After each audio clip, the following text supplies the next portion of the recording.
تبھی امام غزالی فرماتے ہیں سرکار دو عالم صلی اللہ علیہ وسلم کے 4 حق ہیں اس امت کے اوپر، ویسے 23 لکھے انہیں 23، لیکن ان 23 کو سمیٹتے تو 4 حق بنتے ہیں۔ پہلا حق محبت ہے، دوسرا حق عقیدت ہے، تیسرا حق اطاعت ہے، اور چوتھا حق نصرت ہے۔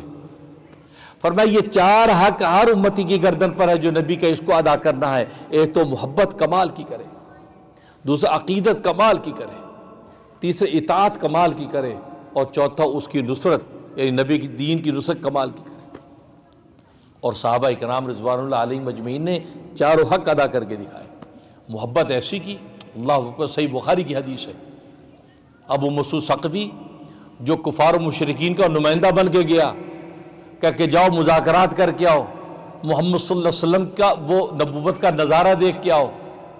ابو مسعود ثقفی خود کہتا ہے اس وقت تک مسلمان نہیں ہوئے تھے، کیا دیکھا ہے، زور کی نماز کا وقت آپ وضو فرما رہے ہیں، اور یہ نظارہ کیا دیکھ رہا ہے، صحابہ پروانوں کے ارد گرد ہیں، پانی کا ایک قطرہ زمین پہ نہیں گرنے دے رہے ہیں، فضا میں پانی لے رہے اپنے بدن سے مل رہے ہیں، چہرے پہ مل رہے ہیں، اور کسی کو نہیں ملتا تو دوسرے کے گیلے بدن سے ہاتھ ملتے ہیں، کپڑوں پہ آپ تھوک فرماتے تھوک فضا میں لے لیتے ہیں، تھوک کو کپڑوں سے ملتے ہیں۔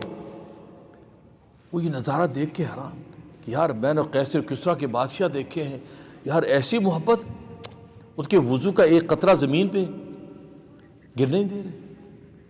امام بخاری نے روایت نقل کی باب الوضو کے اندر کہ وضو آپ کر رہے ہیں اور صحابہ ایک قطرہ نہیں گرنے دے رہے۔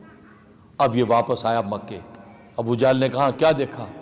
کہا کہ اے مشرکین مکہ، اے سرداران قریش، رب کعبہ کی قسم میں نے قیصر و کسریٰ کے دربار دیکھے ہیں، لیکن محمد جیسا بے تاج بادشاہ نہیں دیکھا، محمد جیسا بے تاج بادشاہ نہیں دیکھا۔ اس کے چاہنے والے پروانوں کی اس کے ارد گرد امڑتے ہیں، وہ وضو کرتا ہے تو اس کے پانی کا قطرہ زمین پہ گرنے نہیں دیتے، وہ کلام کرتا ہے تو ان سب پر ایسا سکوت طاری ہو جاتا ہے کہ یوں لگتا ہے یہ پتھر کے ڈھیر پڑے ہیں، پرندے پتھر سمجھ کے ان کے سر پہ بیٹھ جاتے ہیں۔ کہا کہ ایسی محبت اور ایسی اطاعت، کہا کہ میں نے قیصر و کسریٰ کے درباروں میں نہیں دیکھی۔ چاہے نبی کلام فرماتے تو صحابہ ایسے خاموش کہ پرندے سمجھتے پتھر کے ڈھیر اوپر آگے بڑھ رہے ہیں، سانس کی آواز بھی ادب کے خلاف سمجھی جاتی تھی، اور رسول اللہ کلام فرما رہے ہیں۔ یہ محبت کر کے دکھائی صحابہ نے۔ اور عقیدت، اللہ اکبر، غزوہ احد ہو رہا ہے، تیر برسے ہر طرف سے، رسول اللہ صلی اللہ علیہ وسلم نے فرمایا ہے کوئی جو مجھے کفار کے تیروں سے بچائے؟ یہ اعلان فرمایا۔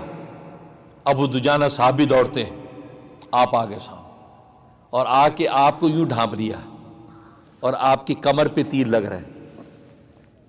تو نبی نے کہا ابو دجانہ تو میری طرف منہ کر کے کیوں کھڑا ہے؟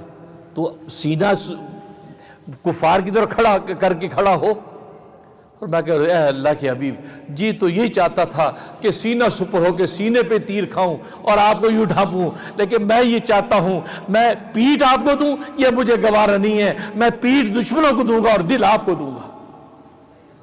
یعنی ایسی جنگ کے موقع پہ بھی عقیدت کا عالم یہ ہے کہ رسول اللہ صلی اللہ علیہ وسلم کی طرف پیٹھ نہیں کر رہے ہیں، پیٹھ نہیں کر رہے ہیں، آپ کو سینہ دیا ہے اور پیٹھ پہ تیر کھا رہے ہیں۔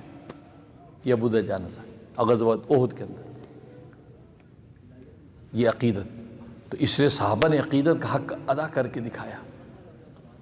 لہذا آج بزرگوں کے اندر سلسلہ چلتا ہے، یہ خانقاہوں میں سلسلہ چلتا ہے، پیر و مرشد کی طرف مرید پیٹھ نہیں کرتا، الٹے پاؤں پیچھے جاتا ہے، الٹے پاؤں جاتا ہے تاکہ حضرت کی طرف پیٹھ نہ ہو، جو بھی مقدس جگہ اس پیٹھ۔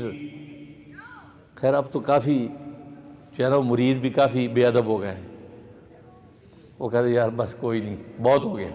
نہیں، ادب، الادب شجر والعلم ثمر، ادب درخت ہے، درخت، والعلم ثمر، اور جب وہ علم جو اس کا پھل ہے، فَإِن لَمْ يَكُنْ شَجَرٌ فَلَيْسَ لَهُ ثَمَرٌ، اگر درخت نہیں ہوگا تو پھل کہاں سے آئے گا؟ طلبہ بھی یہاں موجود ہے ماشاءاللہ۔ ادب، بیٹا ادب کا دامن ہاتھ نہ چھوڑنا، ادب ایسی چیز ہے۔ الادب شجر والعلم ثمر، اساتذہ کا ادب، اساتذہ کا ادب، تو میں تو کہا کرتا ہوں اساتذہ کی طرف پیٹ کرنے سے بھی بچا کرو، حتی الامکان کوشش کرو کہ اساتذہ کی طرف پیٹ نہ ہو، ادب، کیونکہ نبی کی طرف صحابہ پیٹ نہیں کر رہے ہیں، یہ ادب کا حصہ ہے، بزرگ بڑے ہیں ان کی پیٹ نہیں کریں، احتیاط، کیونکہ یہی چیزیں اللہ کے اکاؤنٹ ہوتی ہے ادب کی۔ تو عقیدت ایسی صحابہ نے کر کے دکھائی، اطاعت، اللہ اکبر۔ سرکار دو عالم صلی اللہ علیہ وسلم مسجد نبوی کے اندر فرماتے اجلسوا ایھا الناس، اے لوگوں بیٹھ جاؤ۔ نماز ختم ہونے کے بعد بعض لوگ پیچھے کھڑے ہو جاتے ہیں نا، آپ نے یہاں مسجد بیٹھ کے اجلسوا ایھا الناس، اے لوگوں بیٹھ جاؤ۔ تو عبداللہ بن مسعود رضی اللہ عنہ باہر تھے، مسجد سے آ رہے تھے، ابھی تو ابھی جوتوں میں ہی تھے، یہ آواز کان میں پڑی، وہیں بیٹھ گئے جوتوں میں۔ رسول اللہ صلی اللہ علیہ وسلم نے دیکھ لیا کہ ابن مسعود وہیں بیٹھ گئے۔ خیر آپ نے ساری تقریر کی، کرنے کے بعد بلایا ابن مسعود ادھر آؤ، کہا کہ تم وہیں جوتوں میں کیوں بیٹھ گئے باہر مسجد؟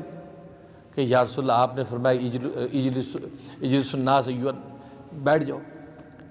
تو میں نے سنا تو بیٹھ کے، کہتا نہیں میں تمہیں نہیں کہا تھا، یہ جو مسجد کے اندر لوگ پیچھے کھڑے انہیں کہا تھا۔ کہا کہ اے اللہ کے حبیب، آپ کی آواز جب میرے کان میں آئی اجلسوا ایھا الناس، اے لوگوں بیٹھ جاؤ، پھر میرے گھٹنوں میں تاب نہیں تھی کہ محمد کے حکم کے خلاف آگے چل سکتا، میں وہیں بیٹھ گیا۔ یہ اطاعت کر کے دکھا، حق ادا کیا اطاعت، تبھی تو پھر رشک ملائکہ بنے۔ اور چوتھی نصرت، نبی کے دین کی، نبی کی نصرت، اور صحابہ نے جو نصرت کر کے دکھائی آپ جانتے ہیں۔ مکہ مدینے میں پیدا ہوئے ہیں، قبر افریقہ کے اندر ہے، ہندوستان کے اندر ہے، سری لنکا کے اندر ہے، دنیا مصر اور بغداد کے اندر ان کی قبریں، پوری دنیا پیدا وہاں ہوئے ہیں، قبریں ان کی وہاں بن نہیں، کیوں کہ نبی نے کہہ دیا تھا میرا یہ کلمہ پوری دنیا کے اندر پھیلا دو میرے پیغام کو۔ پھر انہوں نے پھر 50,000 کی مسجد نبوی کی نماز نہیں دیکھی، 1,00,000 کی بیت اللہ کی نماز نہیں دیکھی، سب کچھ قربان کر دیا، گھر بار قربان کر دیا، جنگلوں میں افریقہ کے نکل گئے، اس لیے محمد کا کلمہ پہنچانا، وہیں پہ زندگیاں دے دی، وہیں قبریں بن گئیں۔ ایسے ہی نصرت کی ہے، کل روز قیامت میں رسول اللہ خوش ہو جائے گی، یہ نصرت۔ اور آج ظاہر ہے ہمارے پاس یہ سارے آپشن موجود ہیں، محبت بھی انتہا کی کر کے دکھاؤ، عقیدت بھی انتہا کی کر کے دکھاؤ۔ ظاہر ہے کہ آج رسول اللہ صلی اللہ علیہ وسلم کے شاہ عبدالحق محدث دہلوی رحمۃ اللہ بڑی اچھی بات لکھتے ہیں، حضرت حکیم الامت تھانوی رحمۃ اللہ اس کو نقل فرماتے ہیں، کہتے ہیں نا کہ رسول اللہ صلی اللہ علیہ وسلم کے منہ مبارک، آپ کے منہ مبارک تو دنیا میں موجود ہیں، کیونکہ آپ نے حجۃ الوداع کے موقع پہ تقسیم کر دیے تھے اور وہ چلے آ رہے ہیں لوگوں کے ہاتھوں میں آج۔ تو شاہ عبدالحق فرماتے ہیں کہ یہ سوچ کے کہ رسول اللہ صلی اللہ علیہ وسلم کے بدن مبارک کے منہ مبارک آج ہمارے ہاتھوں میں موجود ہے، تو فرمایا یہ سوچ کے مجھے اتنی تسلی اور ٹھنڈک ملتی ہے کہ کسی چیز سے اتنی تسلی نہیں ہوتی کہ رسول اللہ ہمارے ساتھ ہیں۔ اور ظاہر ہے کہ منہ مبارک کی زیارتیں بھی لوگ کرتے ہی ہیں، اب آپ کو زیارت نہیں کرنی، اس کی توہین نہ کرو۔ بہت سے بے احتیاط لوگ آج یہ سارا فرار شرار ہے، یہ دیکھو یہ پیسہ بٹورنے کی بات ہے، ابھی منہ مبارک یہ کہاں سے آ گئے اس کے بعد؟ بھائی نہیں، وہ تو صحابہ میں تقسیم ہوئے ہیں اور کہاں کہاں پہنچے، ہو سکتا وہ صحیح ہوں۔ اسے حضرت حکیم الامت مولانا اشرف علی تھانوی رحمۃ اللہ فرمایا خاموشی اختیار کرو، کہیں انکار نہ کر بیٹھو، وہ سچے منہ مبارک کو آپ انکار کر بیٹھے آپ کی پکڑ ہوگی، کیونکہ جز کا انکار فرمایا کل کا انکار ہوتا ہے، نبی کے بدن کا جز ہے وہ منہ مبارک، وہ جز کا انکار کل کا انکار ہے، فرمایا خطرے میں پڑ جاؤ گے، اس سے بہتر چپ رہو، بے ادبی نہ کرو، جہاں اگر رونمائی وہاں دیکھنے نہیں جانا نہ جاؤ، لیکن وہاں باتیں نہ بناؤ، بعض بک بک کرنے لگتے ہیں، آج یہ سب فراڈ ہے، دکانداری ہے، پیسے کما رہے ہیں۔ بھائی یہ تمہیں یہ کون سے خدائی فوجدار بنایا؟ خاموش رہیں، یہ بے ادبی، اور اگر واقعی صحیح ہوئے تو کل پکڑ ہو جائے گی۔ تو مطلب یہ ادب، تو عقیدت ایسی ہو کہ رسول اللہ صلی اللہ علیہ وسلم کے ساتھ عقیدت، محبت، اور پھر اس کے بعد اطاعت، اور ظاہر رسول اللہ کی سنتیں، آپ کے احکام ہم تک پہنچ رہے ہیں۔ پھر نصرت، سب سے بڑی نصرت، اور نصرت کیا ہے کہ نبی پاک صلی اللہ علیہ وسلم کے دین کی نصرت، مدارس کی شکل میں، مکاتب کی شکل میں، مساجد کی شکل میں، آج دنیا کے اندر جو دین کے شعبے کام کر رہے ہیں، دعوت تبلیغ کی شکل میں، جس کی بھی نصرت کر سکتے اس کی نصرت کرو، اس لیے کہ یہ رسول اللہ کی نصرت ہے، اس لیے اس کی کوشش کرو۔